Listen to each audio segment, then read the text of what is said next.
I can't get my words out. Come out. Hey everyone, welcome to Soil and Sazon. I'm Josephina, and today we are in the kitchen making a chicken tortilla soup. I know I've made this in another video about 2 years ago when I first started my channel, but to be honest, I was watching it and it makes me cringe. I was really awkward and not fully myself. And on top of that, I made it with a video of me gardening. And so putting those two things together, they just need to be two separate videos. And real quick side note, before I jump into everything, I just wanted to say hello and thank you to all my new subscribers who have joined in, not just in the last 2 months, but also from the Roots and Refuge video that I was in, where she's doing chicken processing day, and it was my first time. I'll share about that later on in a different video when I'm outside doing some gardening. But I just wanted to let you guys know I have plenty recipe videos coming this week alone. I am doing this chicken tortilla video, and then my next one will be how to make beef chorizo from scratch, and then a recipe using that beef chorizo. It's gonna be so good. So let's get into cooking. So to start, what I did before I started with everything was that I put 1.5 cups of beans in my Instantpot, along with 8 cups of water, a bay leaf, and some salt, and I had that cooking, so those are ready to go. Then in this pot over here, I did 12 cups of water, half of an onion, 1 bay leaf, about a teaspoon of peppercorns, and then chicken thighs. Last time I did the video, I had some leftover rotisserie chicken, so I used that along with the bones to make the broth. I've done this with a whole fresh chicken. I've done it with just chicken breast. I just kind of always use whatever chicken it is that I have available to me, and I do that. But like I've told you guys in many other videos before, if you're going to boil chicken, don't waste that water and just boil straight up chicken. Flavor the chicken by adding all these yummy things into it, and then on top of that, once you've pulled everything out and strained it, you have a chicken stock that you can either use in that same recipe you're about to do, or you can pack it up and put it into the freezer and use it at a different time. This is the most basic, simple way to do that. If you want to add carrots and celery or whatever vegetables that you have on hand, you can add that into it too, but I just kept it basic with all the ingredients that I have in here right now. Well, that simmered for about 30 minutes. Those beans cooked in the Instapot for 30 minutes. Now that that's done, into my broiler, I'm going to do 6 tomatoes and half of an onion. And those are gonna go under the broiler on high until they're nice and charred. I moved that up as high as it would go. And I'm sticking this in here and broil on high. Just check on that every couple minutes, and then when it's ready, I'll show you what mine look like. And for the next ingredients, I'm gonna need 2 chile guajillo and 1 Nuevo Mexico. Dried chiles, I keep mine stored in the freezer in a Ziploc bag. You can leave them in your pantry in a dark place. Neither one of these is spicy. These have like a little to them. It's not, you'd have to like add a ton of them in order to feel some kind of a heat. Otherwise, when you're just adding the one, you're not even getting the you're just getting the flavor of it. It's delicious. These purely for color and flavor. I'm gonna toast them up along with 6 cloves of garlic. I'm gonna leave the peel on the garlic. I am taking off each individual clove, and I'm gonna leave the peel on it, or the skin, whatever you wanna call it, so that the garlic itself doesn't burn, because once it burns, it has like a nasty bitter taste into it, and you just can't get rid of it in the food. So if you don't have a comal like I do here, you can use a dry skillet. And I've said this to you guys in other recipes. My recipes, honestly, anybody's recipes are just guidelines. You don't have to do it exactly the way that you see it. If there's things in there that you're like, that's not my taste, switch it up for something else. Leave out the ingredient. Figure out what works best for you. Giving these a flip real quick. As they're toasting up, you don't want to leave them on one side for more than, we'll say 30 seconds. I've got it on medium-low heat, because then it'll start to burn. You'll feel it kind of get soft. You can see it starting to get kind of pliable the way the tortillas do. If you accidentally leave it on one side for far too long, it's gonna taste bitter. I'm starting to smell the chiles, which tell me I'm getting really close to where I want. They'll even puff up. You can kind of, I don't know if you can tell on the camera, but they do puff up as they start to toast. All right. I'm taking these two off. I can smell them, they're really fragrant, so I know they're good. All right, I didn't have those on there for more than a minute. And now the garlic will just keep going. While these are doing their thing and I'm keeping my eye on them, I'm gonna pull the chicken out and put it into a separate bowl.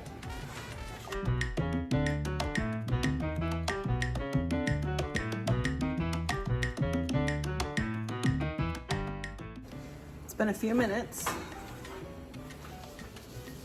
And you can see the charriness happening.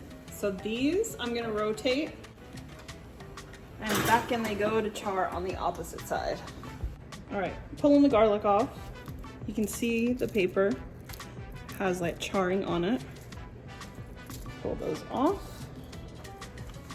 While the onion and the tomatoes are finishing off charring in that side, I'm gonna take these peppers and I'm just gonna open them up and pour the seeds out into a separate little trash container. You don't have to toast these, but I promise it makes a world of difference. Just the same as it makes such a huge difference when you roast those tomatoes and the garlic and the onion. The flavor just takes on a completely different, I don't even know what to call it. It's just a different flavor profile that it's got. It goes from just being its regular old self to this like yummy kind of like deep flavor. It brings out a richness of it, and it also brings out the sweetness into it too, especially the tomatoes and the garlic. You'll notice with the garlic that it gets like squishy to it. It's kind of hard to see, but you can see there. The color changes a little bit. It gets this like sweet roasty smell to it that's so good. I promise guys, this makes such a huge difference. And it's so much easier to peel roasted garlic. With my little trash container here, I'm scooping out everything that's in this pot. Get all those peppercorns, the garlic, the onion out. That way I only have a broth to work with.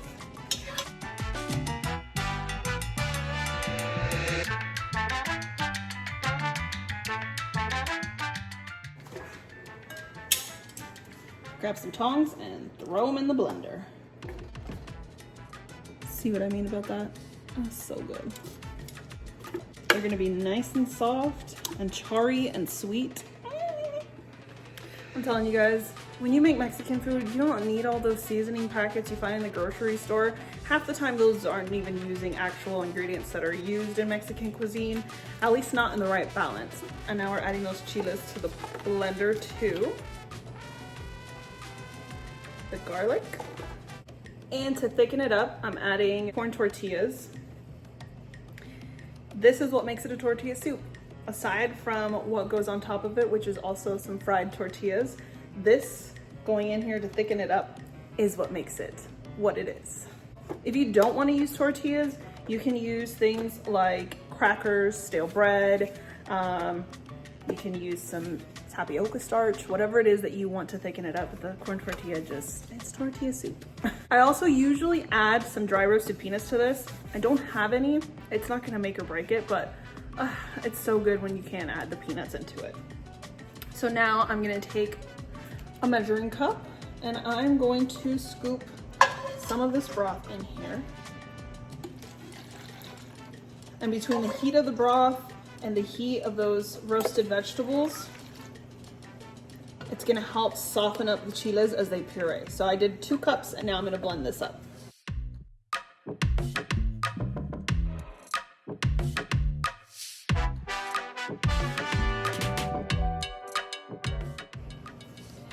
And she is done. And she smells so good. So good. It honestly, the smell of it reminds me of when you make chicken tamales.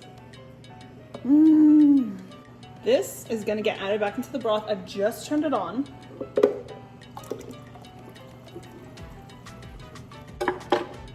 Because I don't want to waste this gloriousness, I'm gonna ladle some of this in here, swish it around and pour it out.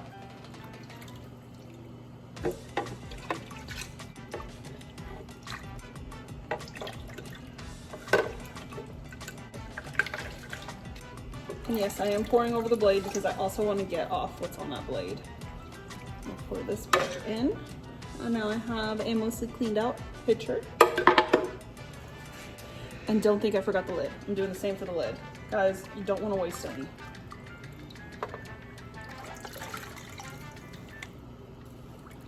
I made a mess. Ta-da!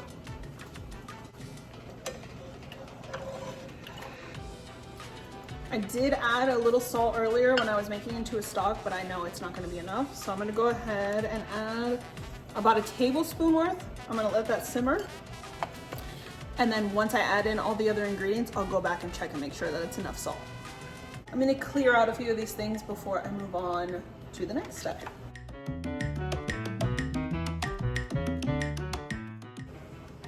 Now that I have that simmering and I have my mess cleaned up, I'm going to take this chicken and I'm just going to shred it up. You can use a mixer with a paddle attachment to do all this all at once. I just did not want to dirty more equipment. So I've got it cool enough that I can just do it with my hands. I don't mind. So normally this is the part where I show you with frying tortillas how I make tortilla strips to add on top of this. But because we are going to a friend's house, because today as I'm recording this, it's Halloween. And traditionally we get together at my best friend's mom's house and we each bring a soup and the kids eat and then we go trick-or-treating. So this year I'm doing chicken tortilla soup. We're gonna have the toppings over at the house. So instead of the tortilla strips, we're gonna do some tortilla chips that we crunch and put on top. I've got some sour cream. If you have access to crema mexicana, it's very different. It's not sour at all and it's not thick the way sour cream is. It's got a runny consistency to it. So it's got like that yummy fresh cream taste to it. And then on top of that, some, I can't even remember the name right now, queso fresco, some crumbled queso fresco on top with some cilantro and some avocado. But today we're gonna do just the crunched up tortilla chips and some mozzarella cheese, and I'll take some cilantro to add on top as well. If you want to see all those other toppings along with how I made those tortilla strips, I will link that video and you can check that out. So now this is at a simmer. It's been simmering for a few minutes. You don't want it to be at a boil because once you add in the beans, it can accidentally overcook the beans. So I'm going to take the chicken and I'm adding it in.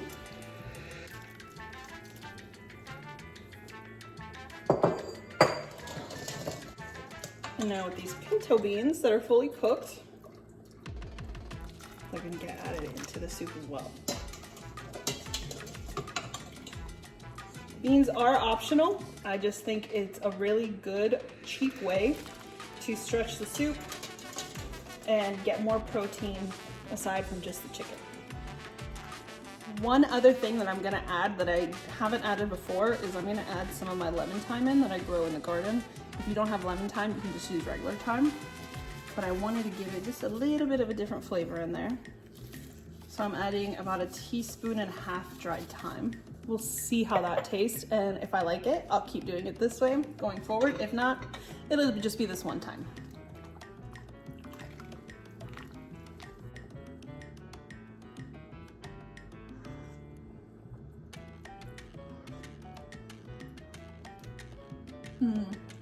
I like the addition of that lemon thyme. I am adding another like 1/2 teaspoon of that thyme in there. I'm gonna let that simmer for just a few more minutes just so those beans and the chicken and the thyme can all marry together with the broth. Because this has tortillas in it, usually the next day, if I have leftovers, it ends up becoming this like thick kind of chili consistency. Two options. You can either leave it like that and have a delicious chicken chili, or two, you can just add more stock or even some water and thin it out again. If though you're adding water and not stock, make sure that you check for seasoning because it's gonna need it. Water dilutes things and so the flavor goes off a little bit. So just make sure that you don't need any more seasoning into it.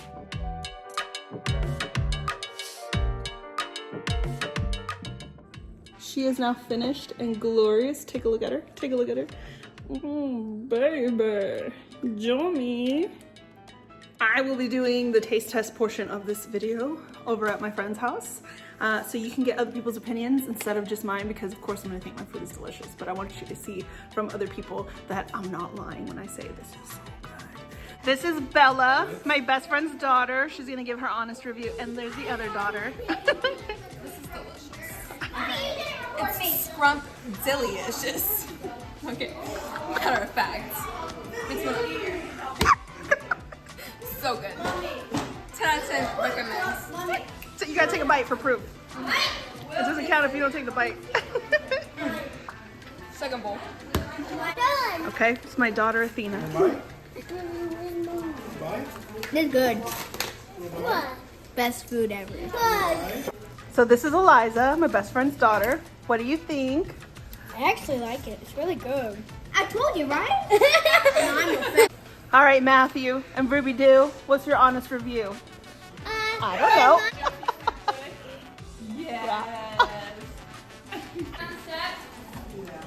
That is it for today's video. I hope you guys enjoyed. If you did, please give it a thumbs up. And if you haven't already, I hope that you're willing to hit that subscribe button and stick around with me for a while on my journey to becoming a homesteader. I'll see you in the next one.